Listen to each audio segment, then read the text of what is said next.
बढ़ने से क्या क्या हो सकता है? यूरिक एसिड अगर बढ़ता है तो दो इंपॉर्टेंट चीजें हो सकती है जो हमारे शरीर के लिए नुकसानदायक है। पहला, किडनी में स्टोन बन सकता है, और दूसरा गाउटी आर्थराइटिस हो सकती है। दो चीजें हो सकती हैं। जब यूरिक एसिड बढ़ता है तो क्या होता है, यूरिक एसिड बढ़ने से एक पेनफुल इन्फ्लेमेटरी कंडीशन जोड़ों के ऊपर आ जाती है। क्यों? क्योंकि excess of uric acid crystals होते हैं जो जोड़ों में डिपॉजिट हो जाते हैं। जब जोड़ों में कोई भी चीज डिपॉजिट होगी तो उसका फंक्शन कम हो जाएगा, वहां इन्फ्लेमेशन होने लगेगा, जिसके कारण हमारा मूवमेंट रिस्ट्रिक्टेड हो जाता है। क्या सिम्टम्स आएंगे? पेन और स्वेलिंग महसूस होगी हम लोगों को। हाथ मोड़ेंगे तो पेन होगा और धीरे धीरे थोड़ी सूजन महसूस होगी।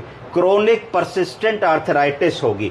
ये वैसा पेन होगा जो क्रोनिक होगा, लंबे समय 2-4-6 महीने मरीज बताएगा, और परसिस्टेंट होगा, सारा दिन रहेगा। ऐसा नहीं होगा कि हमने कहा था भारी चीज उठाई तभी हुआ, सुबह हुआ, शाम को चला गया। ये परसिस्टेंट टाइप का पेन होगा। उसके बाद लिमिटेड ज्वाइंट फंक्शन होगा। बहुत सारे मरीज ऐसा बताएंगे कि हमारा मुट्ठी इससे ज्यादा नहीं मुड़ता जी, है ना, इसके पीछे हम हाथ नहीं ले जा पाते जी, इस तरीके की चीजें वो बताएंगे।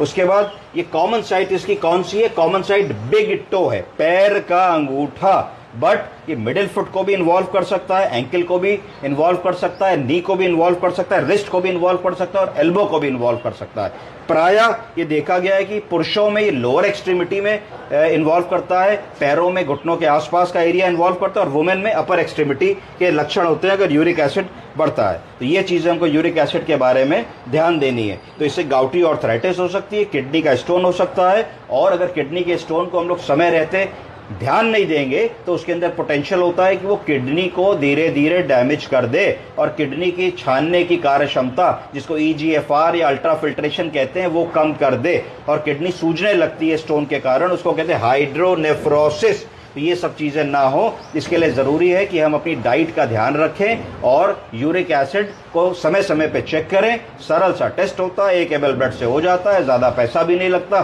6 महीने में भी एक बार करा लेंगे तो आइडिया रहेगा। और जिन लोगों को